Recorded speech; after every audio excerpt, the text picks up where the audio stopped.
Good morning, guys. For those of you who don't know me, my name's Jake. I'm on the regen team at the Beacon, and I thought I'd bring you with me today on a little walk around Camberley. Stopped raining for a bit this afternoon, so I decided to pop out. Hopefully that will be clear as to why I've done that a bit later on. But for now, yeah, I just wanted to give you a bit of a different surrounding. All of my previous videos have been in my front room, and I know other people have done similar things around their house. If you're new, this is the first video you've seen. You can catch up on all the previous youth videos, all on the Beacon or the Beacon YouTube channel. And also forgive me if I keep looking around. I'm trying to avoid puddles, cars and pedestrians as I'm walking around, so forgive me for that. So yeah, it's my turn to speak with you again this week, and I've been asked to share on the subject of stress and anxiety, and how you can deal with that, how you can get through that. Just to let you know, this video isn't going to offer any magic cure for stress, and it's not going to teach you how to not get anxious over situations, and I hope it won't condemn you if you feel stressed or anxious. Hopefully it will explain that that's a natural emotion people feel, and hopefully I can offer some advice on that subject. You're probably asking what, well, maybe on many of them, what qualifies me to bring this subject to you, to teach on this subject. And actually I want to share a story with you of what's going on in my life currently, how I'm dealing with that, and hopefully that will inspire you and give you some ideas for your own situations as well. So as many of you may know, I think I might have mentioned it in a previous video, when the government announced they were going to be issuing a furlough scheme for staff, I was one of the people from my organisation that took that, who was given furlough.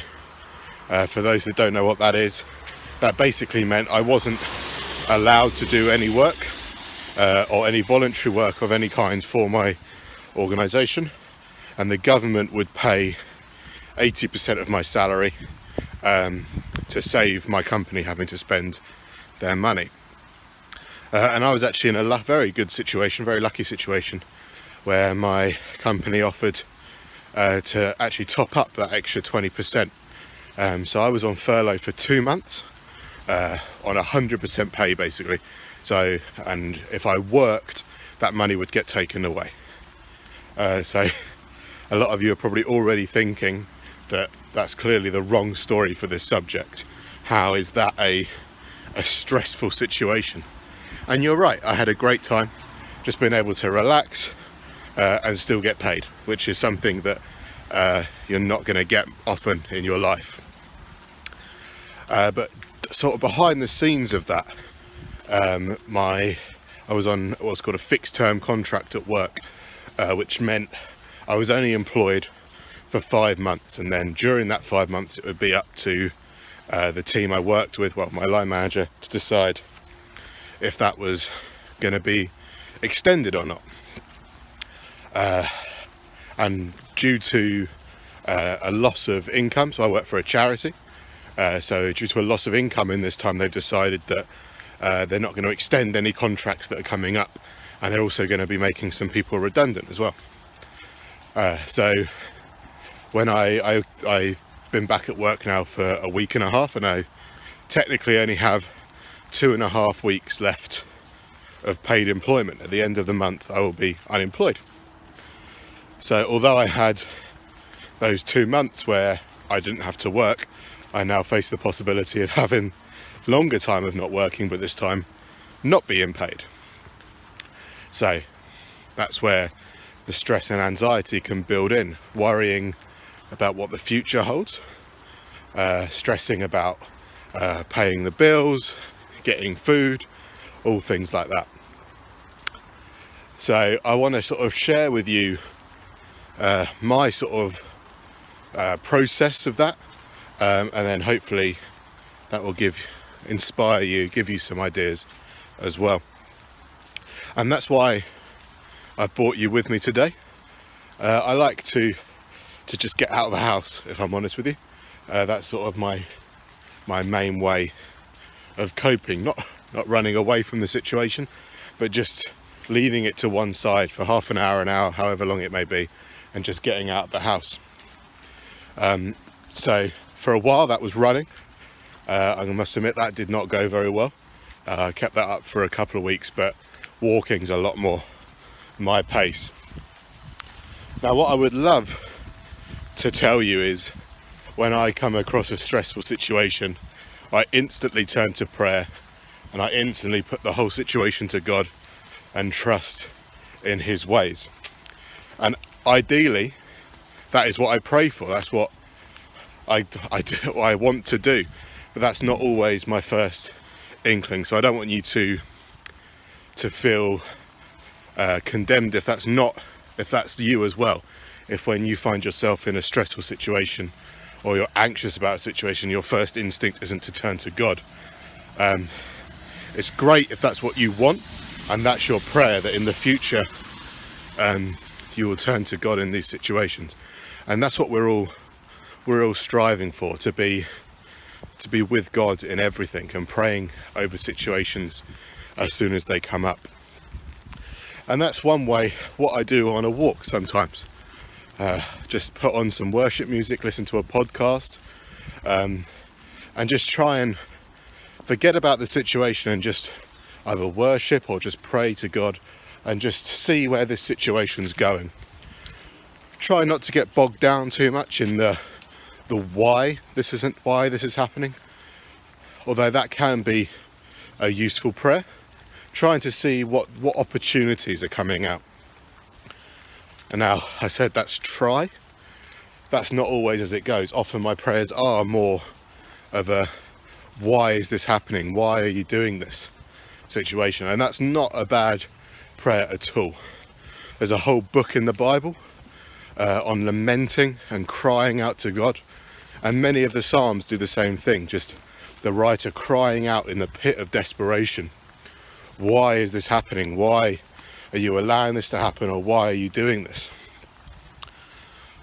But what I think is important in that is coming through the other side and still praising God. If you're going through a stressful situation, or you're anxious about a situation or the future, being able to come through that still worshipping God is, in my opinion, is the ultimate goal of what we're looking for. Being able to look back and reflect and say, okay, that was a stressful situation, and maybe at the time I didn't handle it correctly, but coming to God and just apologizing humbly and saying, look, maybe I didn't handle it properly, but this is how I want to handle it in the future. And that's where I do that on these walks, and just trying to take some time for God and say sorry, and just looking at how I can improve that relationship. So that's what I want to encourage you in today, is to find those havens where you can do that, where you can just be silent and just peaceful in front of the Lord and bring your problems and bring your apologies and just listen to what he's saying. And for some of you that might be the same as me, that might be going for a walk. Others you might find it's running, cycling, swimming, whatever it might be exercise wise. Or some of you might prefer to draw, to write, to journal. There's no right answer here at all. It's where you feel most comfortable, just to be completely open with God and completely express your feelings. There's actually a really good song I've been listening to quite a lot at the moment by a man called Jeremy Camp, called I Still Believe. It's quite an old song. I think it was first released in 2003, but just in the midst of this epidemic and everything that's going on, he's re-released it in a slightly different edition. And there's one line, basically the song is just coming from a place of just heartbreak and despair. You can tell that just in the way he sings and his lyrics. but the sort of the chorus of it is, I still believe in your holy word, your truth, your goodness, and your faithfulness. And that's really been resonating with me lately. Just, yeah, this situation sucks, it does. The global situation, and for me personally, but I still believe in what God has in store for me. I still believe the promises that he declared over my life, even recently in the last couple of months, are still going to come to fruition. They're still true. He still loves us. He still cares for us. He's still a good God. And at the end of the day, I might scream and shout, why is this going on? I might cry out in despair to him. But at the end of the day, I still come humbly to him and say, look, I'm sorry. What will you have me do in this situation? Where will you take me? And that's where I sort of want to leave you today, just in that place of, it's okay to cry your heart out to God, but just come back humbly and say, where do you want to use me in this situation? Where can I serve you? And I know in many of the videos, in some I've done, there's been practical ways of being able to serve people in times where you wouldn't expect to find yourself. So I just pray that over you. And I just also want to just share with you a passage which many of you might be familiar with, that I've definitely found helpful in this time. And that's Romans 5 verses 3 and 4. You might have heard it before. Not only so, but we are also going in our sufferings, because we know that suffering produces perseverance, perseverance character, and character hope. The trying times you experience might be God stirring something in you. It might be God strengthening you in something else. There's always a purpose. And we might not know that purpose this side of heaven, but I pray that you be able to experience those moments to the fullest, experience God's presence to the fullest, his love to the fullest. So yeah, I hope you guys have a good week. I hope you found that useful, and you're able to understand what I'm saying, and be able to discern what God's saying to you as well. So yeah, have a great week, guys, and hopefully see you all soon.